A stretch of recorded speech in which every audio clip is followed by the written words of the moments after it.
Blog Talk Radio.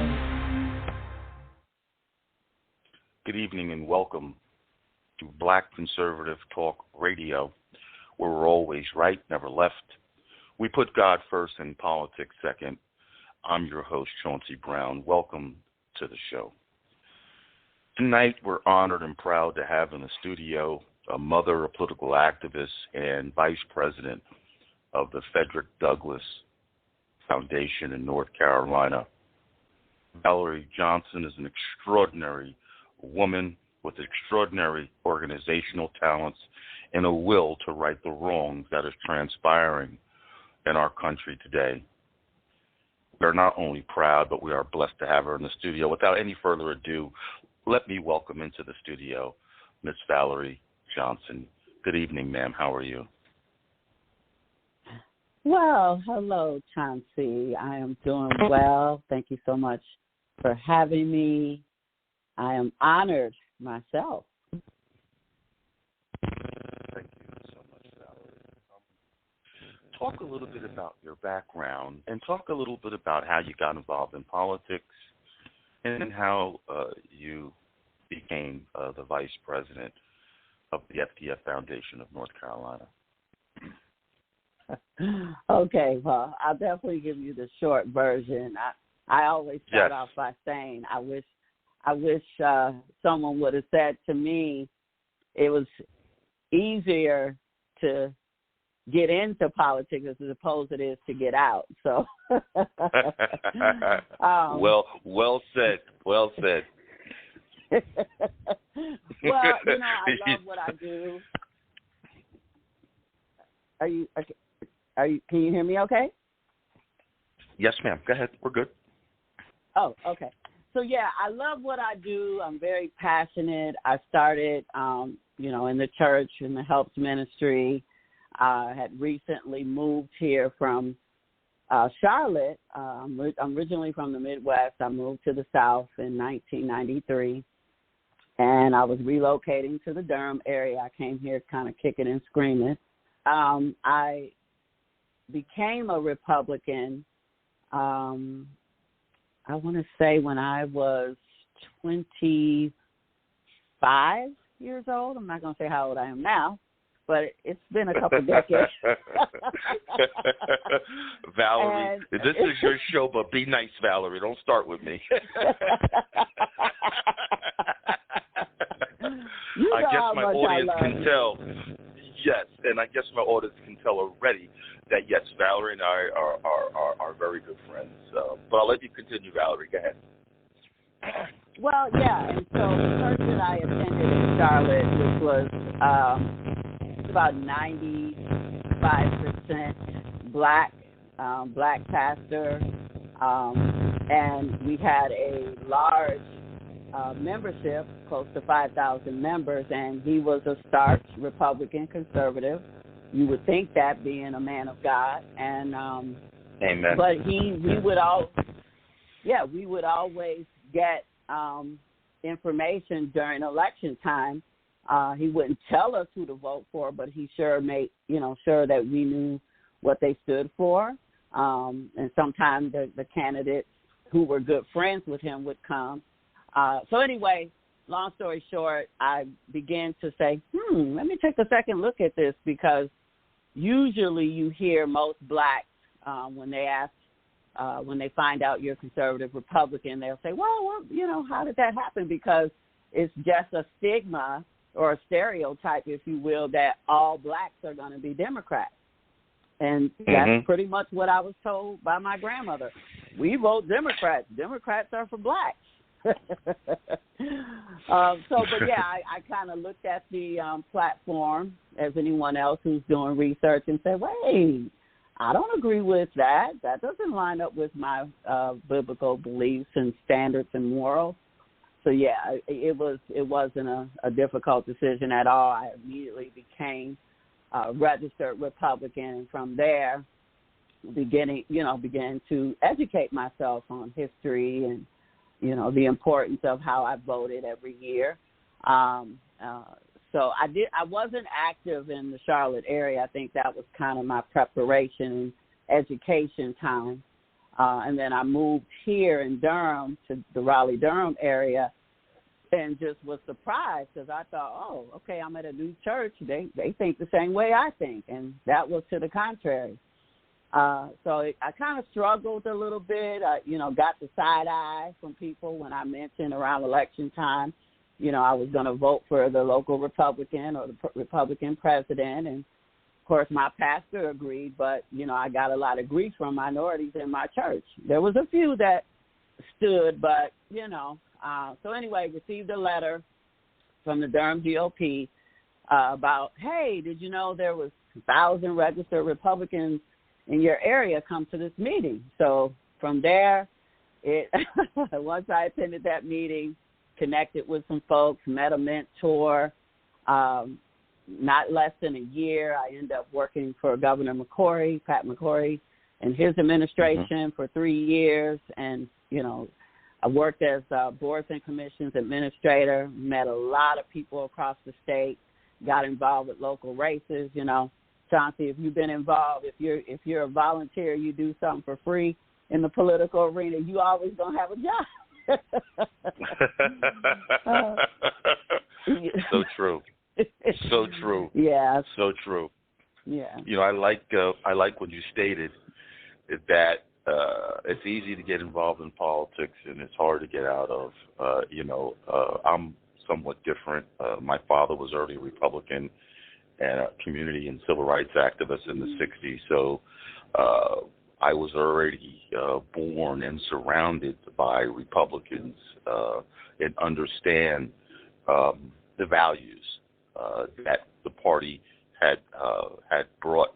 The interesting thing about my dad, though, is that in the late 1960s, early 1970s, I might have been like a little boy, like 9 or 10 years old, and my dad is talking to me. And this is how progressive, if you will, and I'm not progressive as far as thought progressive, not progressive as far as like we see today, the left and the right. My father said, Chauncey, black people's issues are the same. And he said, even though I'm a Republican, we need our people on both sides of the aisle if we really want to solve our issues. And that was very, very interesting 40, 50 years ago, him saying that. Because if we look at the political landscape today, the establishment Democrats and Republicans, which are predominantly white, play that game at the top of the ticket. We saw that with Donald Trump. And what happened was black people's voices were not heard to a certain extent.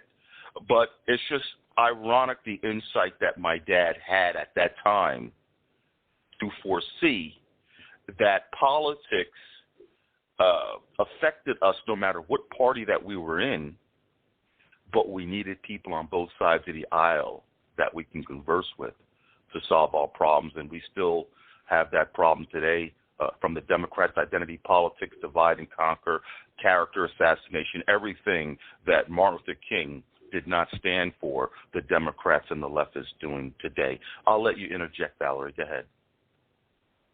Well, no, I hear that discussion all the time. Well, I tell you right now, as it stands, I would be on the right side, of course, because being a Democrat, amen. I could not. Amen. Yeah, it's too divisive. They don't represent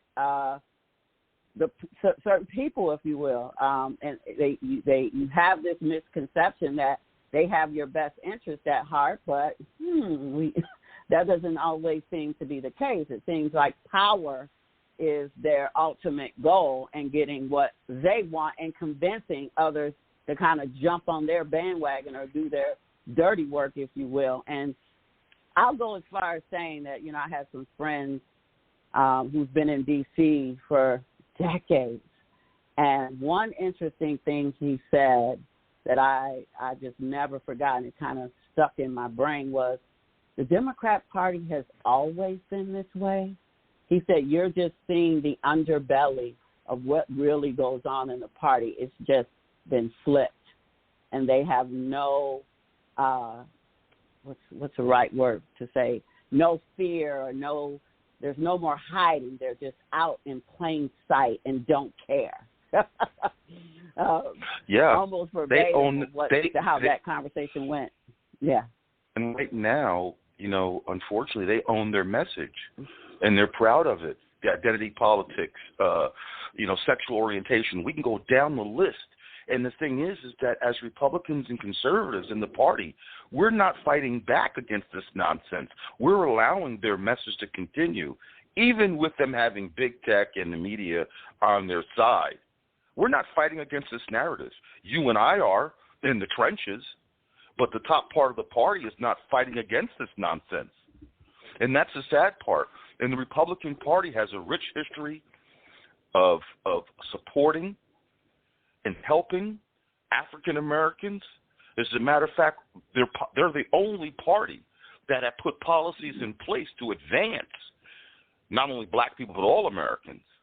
And the Democratic Party that says that we're for the people, I say to you, look at every major city in the United States for the past 70, 80 years have been controlled by Democrats. How do you blame Republicans for your failed mismanagement and corruption on the municipal level? That is ironic to me. It's the Republicans' fault. It's the Republicans' fault. And it's sad. Now they call us racist. Well, I'm not a racist. I'm a black Republican Jew, but they debunk all of that narrative. And that's why I said we have to fight back against the narrative, even though, we have everything against us as far as the media, big tech, silencing our voices on social media. As a matter of fact, about a half hour ago, I put up a post on Facebook. You denounce free thought and free speech. You censor us. But you allow prostitutes to promote themselves on this platform. I says, how many times do I have to report this? So, we right now are in a spiritual warfare in this country, in this world today. As you know, you're of deep faith, and the moral fiber of this country has been stretched to the limit. It's going to come to the point, do you stand with God or do you stand with Satan? Satan is of division. Satan's of identity politics. Satan is of all of these things that are promulgated by the left, because there is no basis and substance for growth in any of the things that they're talking about. It's to keep people bamboozled. It's to keep people in their emotions, and it's not to help grow and build families and communities throughout this country. Yeah, you and I, we can be here all night. These conversations get very redundant. And to go back to what you said about, career Democrat politicians in these inner cities, and all you see is downward spiral over the years. And you have generations of families who live in these communities. And I just say, hey, look, I don't even have to sit here when I'm kind of debating someone online or having these conversations, with the Frederick Douglass Foundations, whether we're, having panel discussions, at our forums or whatever event that, we're putting on. It's like, hey, do your own homework. Start where you live. Start in your own neighborhood. Has anything changed? Has your schools got better? Have you had economic or workforce development in your community? Do the math. It's just very, very simple. And it's like there's such blinders on and indoctrination to where there's no even self-reliance or self-responsibility to say, hey, we need to start holding these people accountable. And we've seen it during the Trump administration where you had people I'll use Baltimore for example, of all the garbage and the rat infestation, and they were, silencing some of the people who actually came out and agreed with what the Republicans were saying. And then they had a crew, because I post on my LinkedIn, that came out and cleaned up the whole neighborhood. And it was Republicans who did it. But even if you you have a community project